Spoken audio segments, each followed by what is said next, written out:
Hey guys, Frankenstein, Nick. This is a follow-up video to the first video I posted, which was kind of a joke. I posted a video of a new MP5 that I just got and said, oh look, parts. And kind of kidding, but mostly serious actually. So I have never fired that gun. This is the gearbox for it. I've never fired it. But to me, it's not necessarily just parts. Like, I plan on using the receiver for one purpose, using the gearbox for another thing. Put this piece here, put this piece there. Basically, everything's accounted for. So it's not really just parts. But there is some truth to that. So this is kind of a real quick tech video. My teammates already know this about me, so it's kind of pointless to send it to them. But I do want to share it with leadership as just kind of who I am and my contribution to my teammates as well as airsoft in general. I am decent at tech. I wouldn't say I'm world class, but I'm pretty decent at it. So I want to give you a real quick crash course on some things that I look at with a new gun, and as well as upgrading a gun that I've already built. So let me pause this. I'm going to grab a few more parts and I'll be right back. Okay, so part of the problem with stock guns is that they're designed to work with everything that's installed in them and nothing more. And that's how they're able to sell these guns with a 1-year warranty, with the condition that if you open it, you void the warranty. That's how that works. So if the gun will probably work fine forever if you just run it the way it is, but if you upgrade the motor, it's gonna break. If you try upgrading the hop up, you're not gonna get compression. If you try speeding it up with a faster battery or a faster gear set, your piston's gonna strip, right? And there's all these caveats to, yeah, you can upgrade it, but once you start upgrading it, you basically have to do the whole thing or don't even bother. So I want to show you, I know a lot of people play HPA. I'm still diehard AEG. So if you play HPA, you can just close this video. You'll get nothing out of it. But if you do play AEG, I want to show you a couple improvements that you can make to your gearbox before you even fire it, that requires no parts upgrades, but will make your system run better overall. So here's a good example. These are the parts that I went and got. This is the SEMA motor that comes with it. I don't know the specs on it. I'll have to look it up. I have never fired this, right? And I can already tell that the pinion gear is set down on the axle. I'll use a tool to stretch this out a little bit. The bearing seems kind of grindy. Overall looks pretty decent. Not sure what the specs are. We'll have to pull that up. Brushed motor though. I like brushless. I really like these T238s. That's what I've been using a lot of lately. I also like the Warheads. I've got a bunch of those. So the brushed versus brushless automatically is going to become potentially a problem for a stock gearbox. Okay, so let me walk you through top to bottom, kind of the things that I look at first. Number one is radius. This is called a radius. This little circle right here in the corner of the cylinder, that takes pressure off of the face of the gearbox when the cylinder head slams forward. And so this is G&G. G&G actually comes with that stock. This one is Retro Arms, which they also do front and back from the factory. But on a lot of stock gearboxes, that feature is not added. And that creates a really good possibility that you're going to separate the front shell of your gearbox. So I haven't fired this, like I said, yet. But before I do, I'm just going to scoop out all the internals and radius the shell, right? This is the new SEMA gearbox that I just picked up. Still need to do this side. Okay. So that's one thing that I look for first, just to keep the gearbox intact. Another thing that I add, I put this little Dremel mark in the bottom of the trigger well. If you guys have ever worked on AEG before, you know it's a pain when that trigger spring starts trying to walk out of place. So I just put a little Dremel mark right there. The other thing that I do is oversize these wire routes, specifically on the motor grip, but also on the back if I need to. And the reason for that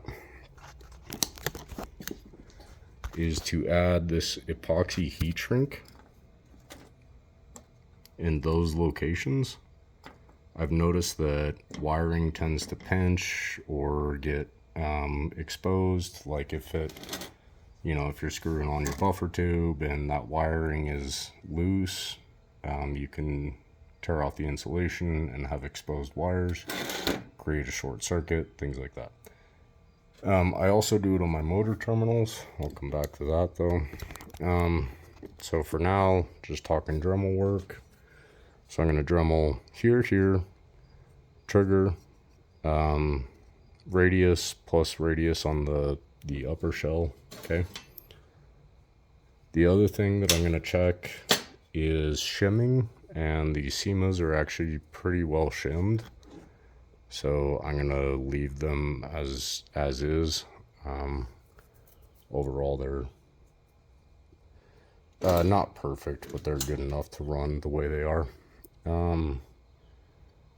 Quick side note, I guess, just so I got a magnet in my hand just so I can put this down. So a lot of people complain about, oh, it's hard to work on AEGs, all these little pieces bounce out of place. So quick trick, if you take a magnet, throw it under your ARL, that'll keep that ARL in position. And then the groove that you've created under your trigger spring is also going to keep your trigger in place. So I'm using Titan. I don't have a mechanical safety. It's a electronic safety. But if you're using mechanical safety, that becomes the only thing that you need to hold together while you put this gearbox is ready to go. And my ARL and trigger are not bouncing out of place. So this is a Gate Eon box. I can't dump it completely over, but I can show you the other side. Gate Eon, super clean. A lot of these gearboxes, these new gearboxes, come with these little extra attention to detail that make it easier to work on. Stock gearboxes like SEMA may not necessarily have those things. So another thing that I look for is bearing retention. These are the bearings that came out of this new SEMA, and they all just fell out immediately. As soon as I open the gearbox, half the bearings are stuck to the gears. I don't know if you guys have ever had that problem, but let me grab a magnet and I'll show you why that's important.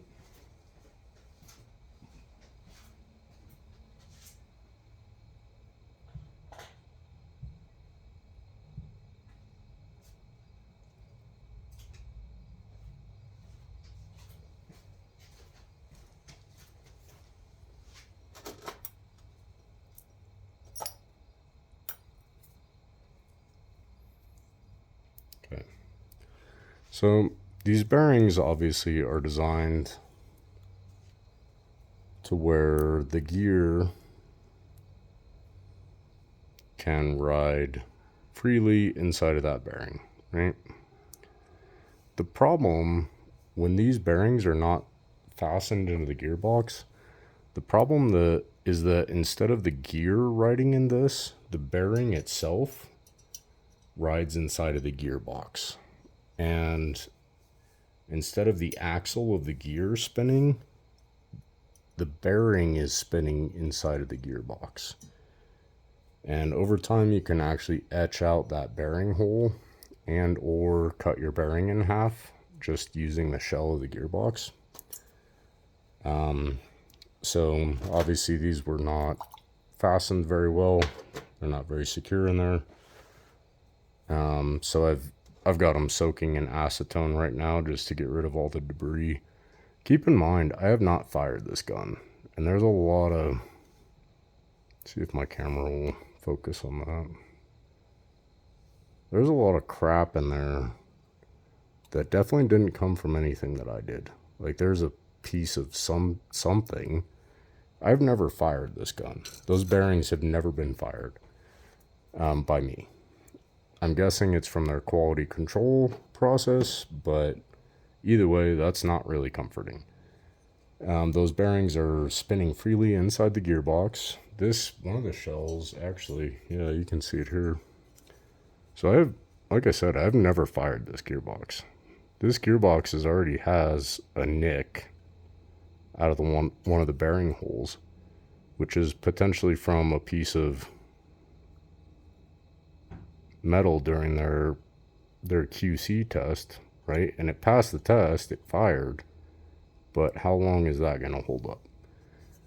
So for that, clean your shell, clean your bearings, and then Loctite. Everywhere. No, this stuff is no joke. Green Loctite, so it's retaining compound. You do need a primer with it. If you guys want that, I can send you the product numbers for those if you want. I've tried super glue, JB Weld, all sorts of different options. The problem with a lot of those is either holding strength or thickness for application thickness, basically. Green Loctite is designed to be applied like under a millimeter thick. Like JB Weld, you probably want a 1/4 inch layer to hold something, right? But the green Loctite is designed to fit in very, very small gaps and act as a rotational lock. I haven't had a failure on it yet, even using it on DSG. So that covers bearings. Let's get those bearings glued in there. So far I'm up to maybe 20 bucks if I buy some glue, okay? But the only other thing that I've done to this gearbox so far is radius my shell, add a trigger contact, open up some space for some wiring shrink, right? Let's see, what else? Okay, let's get into, I want to get into compression stuff. This one is quick and easy though. 2 different anti-reverse latches compared side by side. One you can see has a groove in it, the other is flat. I've modified the one in a groove with the groove in it. And the purpose for this is that as it's sliding around your bevel, you get better and faster engagement on that bevel, right? Versus having this straight tooth where it's got to click all the way over before it engages, okay? So the reason this is important is if you plug in a faster motor or a heavier spring where that ARL cannot catch in time, you stand a pretty good chance of tearing up either your bevel or your ARL itself, or doing some damage to the pinion on your motor. Either way, not so good. But just taking the extra couple seconds to add a groove to your ARL will make it engage faster and also more reliably. So even without buying parts, yeah, this is improvements that you can make to a stock gearbox, okay? Going down the list, let's look at piston, cylinder stuff. Overall, this is the SEMA piston, or cylinder, sorry, and cylinder head. Overall, I really like it. This is kind of like a garter knockoff, it looks like. So another thing to pay attention to, see how this hole right here is kind of oval instead of a perfect circle? a perfect circle, that this hole locks into that lug right there. A perfect circle can actually add stress to the front of your gearbox. So most manufacturers now do have this oval, but you still see some manufacturers that are producing stock heads that just haven't gotten with the times yet. They're cranking them out with perfect circles. And yep, there's one. There's another one. And it's a really good way to blow off the face of your gearbox. So I think that's APS or Aries or something. I don't know where that one came from, but you can see that it's a perfect circle, not an oval. Pretty good way of blowing out the face of your gearbox. So most companies have adapted to that now. Max heads.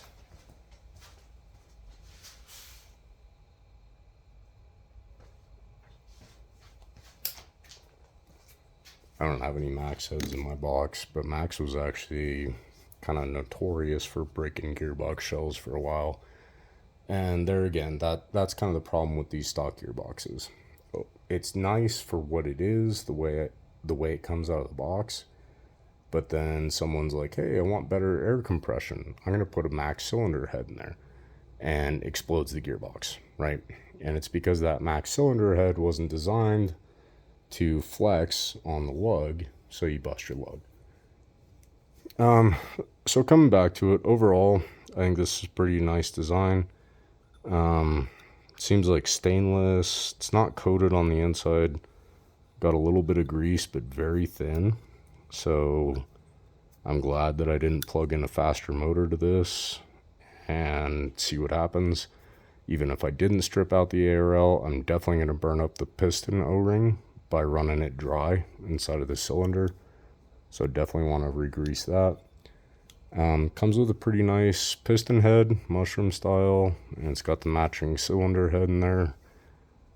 Pretty good compression, but I did notice this, which is interesting. Let me grab a tool here. See this etching right here? I have never fired this. This is brand new from the factory, okay? That etching is from the ass end of a piston tooth rack, okay? Whack, whack, whack, whack. So there's one of two issues here. Either this head is not fastened to the piston itself, okay? That's a possibility. So that as it's firing, this piston rack is moving back and forth and causing that imprint. But even if that is the case, it still wouldn't happen if the piston rack itself was glued into the piston. So the only way that's happening is that the piston rack is not glued into the piston. And clearly it's not, okay? So that's an extra step that will cost you nothing, but it will benefit you in the long run. This is a Kratos piston with a Long-X head, but it did take the time before actually running it just to glue down the piston rack. And you can see a little bit of excess on the inside, but that's fine. So the other, should probably catch that. It's a nozzle. So the other problem that can happen here is that if that piston rack slides forward, if you're running a palm head, you can actually destroy the palm head just with this hard piece of metal punching through it. But the other problem now is that you've created a weakness on the pickup side of the piston, okay? To where theoretically, if this rack is actually glued into place, you're not going to cause that damage to your piston head, and your pickup side is always supported, okay? Does that make sense?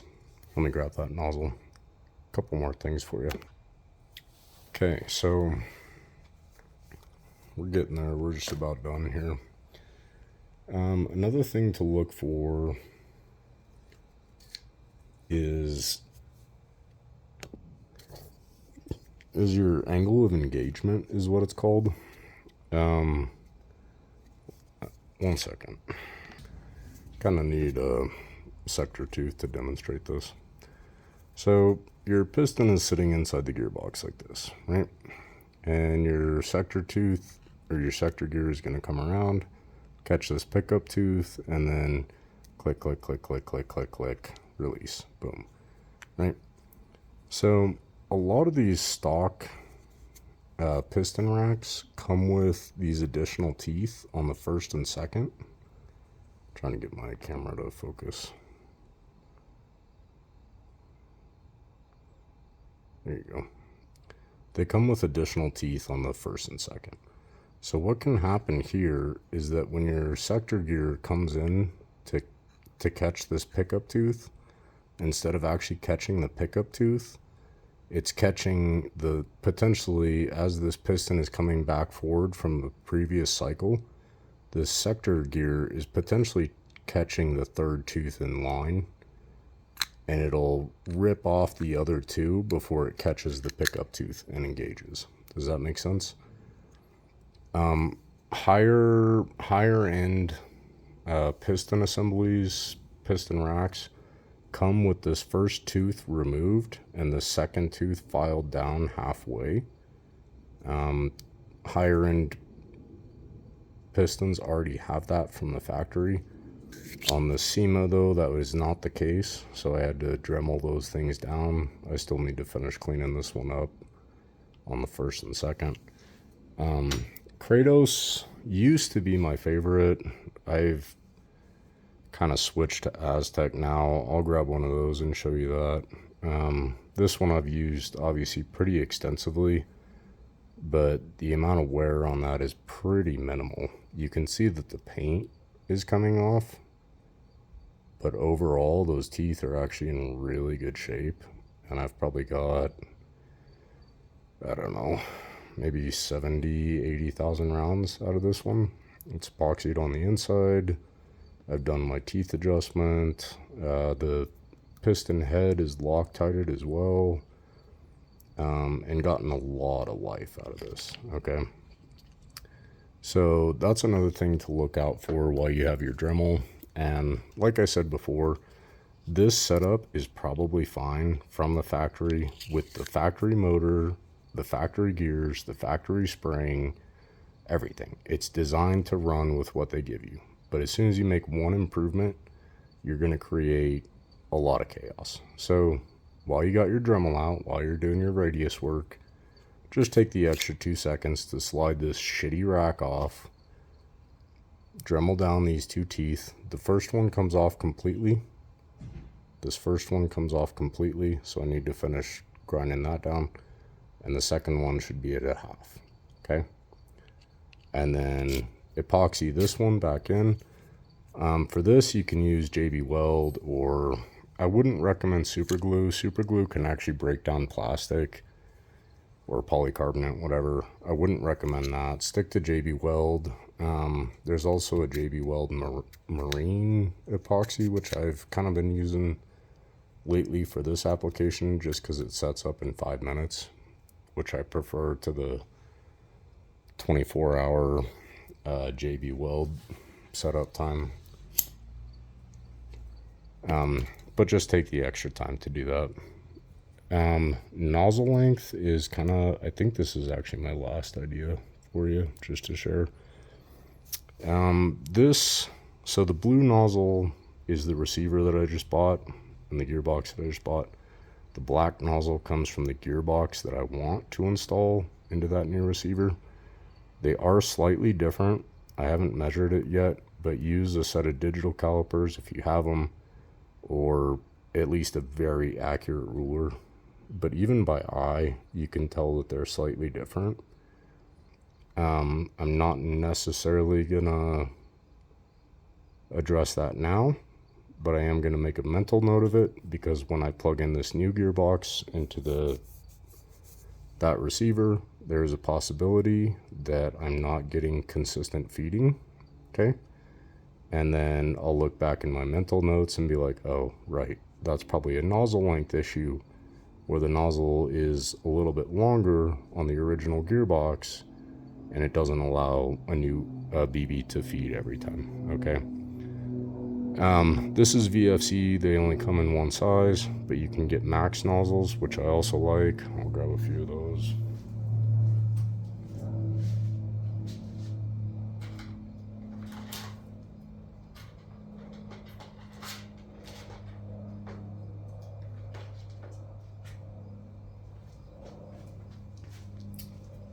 Let's see what we got here.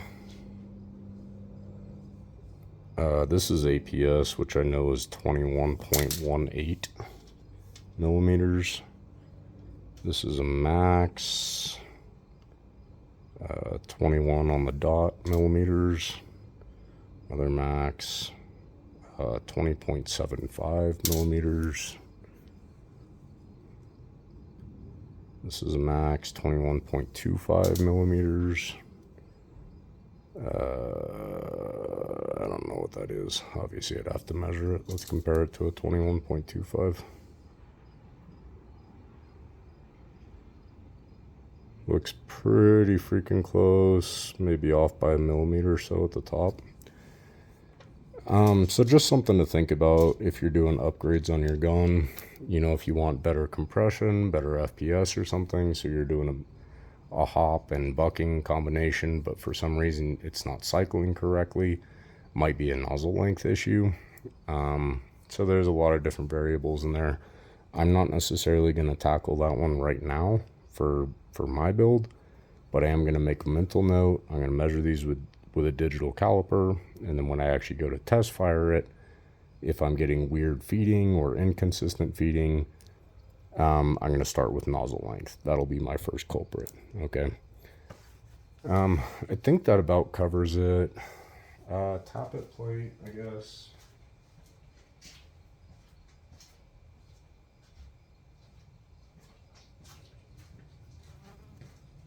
So this is a garter. This is a garter tappet plate, which I like and recommend. That's what I use in my... Oh, sorry, that one's a gate. Very similar to a garter, though. I like and recommend both. I also use ASG that I like. This is the SEMA tappet. You kind of want to test the flexibility on the fin. This is the SEMA tappet that came with the new gun. Overall, pretty decent quality, I think. Weird profile here, but overall pretty decent quality. Seems pretty stiff. So I'm not going to swap that out. I'm going to try it the way it is. I think that about covers it. I don't think I've missed any. Oh, weapon shield. That's what I recommend for grease. Most of these manufacturers, unless you're getting it from Umbrella or something, are putting a very thin layer of some very cheap grease on anything mechanical. This is what Siege Tech recommended to me when I first started doing DSG stuff. So if you can find a can of that, check on Amazon. It's been hard to find lately, but if you can find a can of it, that's what Siege Tech recommended to me, and it's actually really awesome stuff. Super high heat resistant, so if you've got high rate of fire or DMR or something like that where you're creating a lot of stress, it's actually really reliable. Less is more, though, especially if you have electronic trigger control. Less is more on the grease. Don't go crazy with that. Just get a consistent coat over every face and you should be good. I think that about covers it, but I just wanted to share that with you guys. There's some very basic improvements that you can make to a gearbox even without spending money. Like at this point, the only thing that I've purchased is some adhesive, some grease, and a couple pieces of heat shrink. Okay? Theoretically, right? And the rest of it is just Dremel, Dremel, Dremel, Dremel, Dremel, Dremel. Grease that. Check this. You know? But you'll get a lot better performance out of your gun, and you'll also make it possible to upgrade the motor later on in the future. You can upgrade your motor without worrying about stripping out your piston, stuff like that. Shimming, I would normally touch on that, but the SEMA gears that came with this gearbox were actually pretty well shimmed. I'm not gonna mess with them. I don't think they're perfect, but they're good enough to where I'm not gonna worry about it right now. So I think that's it. But if you guys have tech questions or anything like that, AEG related, feel free to shoot me a message. I enjoy working on it, and like I said, I'm also not a complete hack at it. So, all right, guys, bye.